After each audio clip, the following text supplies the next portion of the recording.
President, I rise today to talk about two important topics. One was the loss of a remarkable South Carolinian, Mr. Lloyd Wayne Coppedge of Myrtle Beach.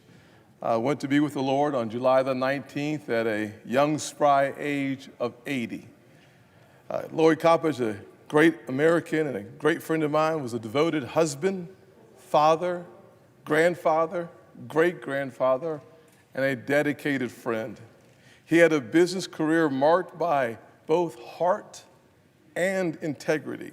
Lloyd purchased the Wolverine Brass in Myrtle Beach, where he not only led the company to success, but also created a work culture built on compassion and respect. His legacy lies in the lives he's touched, whose lives are better because of him. Lloyd was a giant of a man, and he will be missed by me and thousands of South Carolinians. I also, Mr. President, wanted to talk about the success of the one big, beautiful bill. We're nearly at the 1 month mark, and the benefits to South Carolinians and Americans are remarkable. Let me just talk first for a few minutes about the success of historic firsts in the bill. The Trump accounts for every child is fantastic, but I wanted to spend a minute or two on the success of the tax credits for school choice embedded in that one big, beautiful bill. I will tell you, as a kid growing up in poverty, I went to 4 elementary schools by the 4th grade. So I know firsthand the importance of making sure that every single child in South Carolina, and I dare say every single child in America, deserves quality education. I don't care whether that's a private school, public school, homeschool, charter school. I want every child to have a choice in education. I believe the old motto is correct. When a parent has a choice, their child has the best chance at success in this nation, because education is the closest thing to magic in America.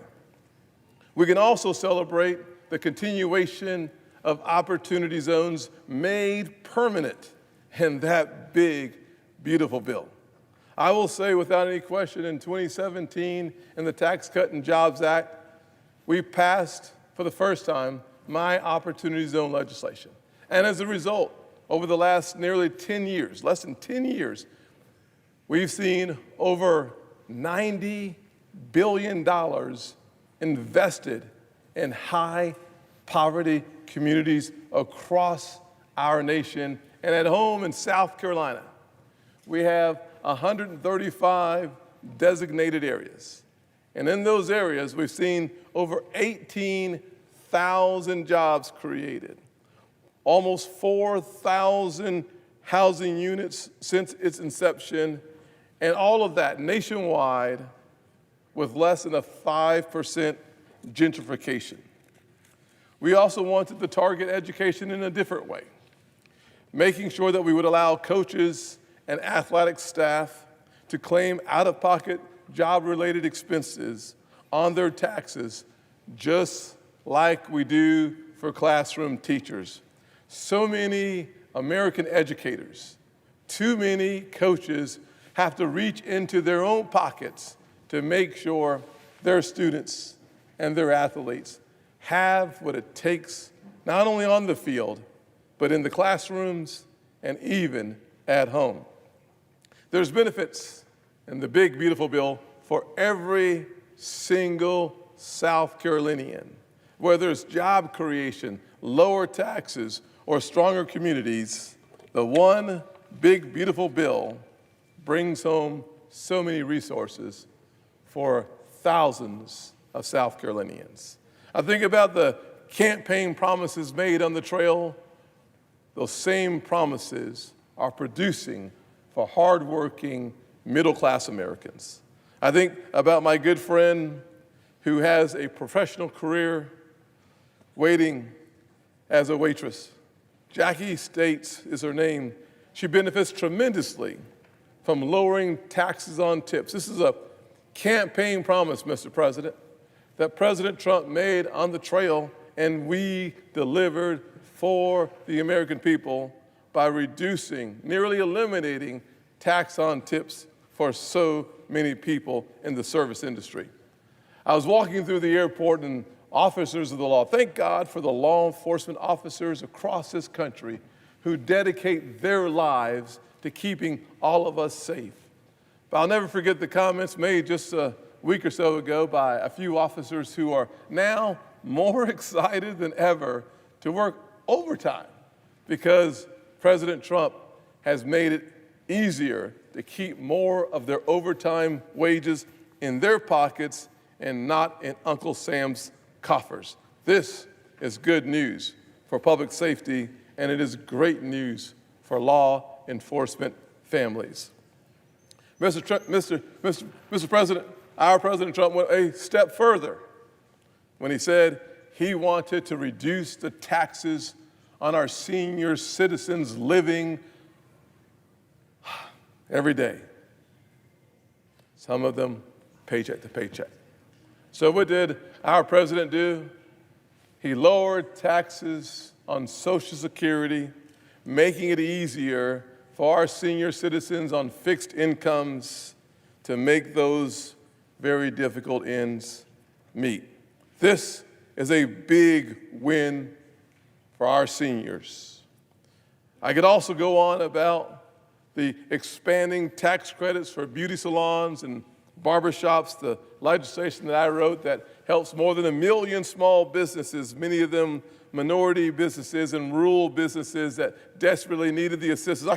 Mr. President, I could go on about the importance of President Trump's work on securing our border, finishing the border wall with the extra resources, or talk about stopping the flow of fentanyl coming through our southern border or ports of entry. I could spend some time being thankful that we have Border Patrol agents that will be better resourced with better tools, restoring law and order in our nation because of that one big, beautiful bill. I could also, Mr. President, talk about how our military is better equipped with the tools of the future, not the 21st century, but the 22nd century. How, through the funding of the Golden Dome or improving the quality of life for our men and women in uniform by having more resources deployed to make sure that our military remains the finest fighting force on the planet. Or how we modernized our military. Or drill, baby drill. The ability to find more resources in the energy sector. As energy production goes up, Mr. President, prices come down. Not just prices at the pump, but prices at the grocery store. Whatever it takes to bring to the American people by energy, those prices go down, affordability goes up. I can go on and on and on, Mr. President, about that one big, beautiful bill, but time does not allow me to continue. I'll just close with this. I am thankful that we live in a country where our elected officials who run for office can be held responsible and accountable by the promises they make. We, the American people, can see the promises they keep.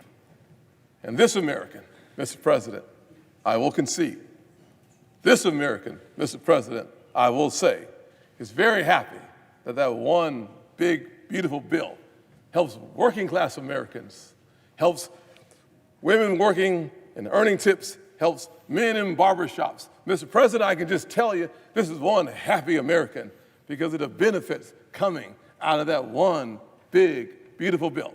And I hope more Americans hear about the details of that fabulous piece of legislation that you worked so hard on and that I worked so hard on, because the American people can celebrate 4 more years, common sense, higher wages, lower taxes, and lower prices.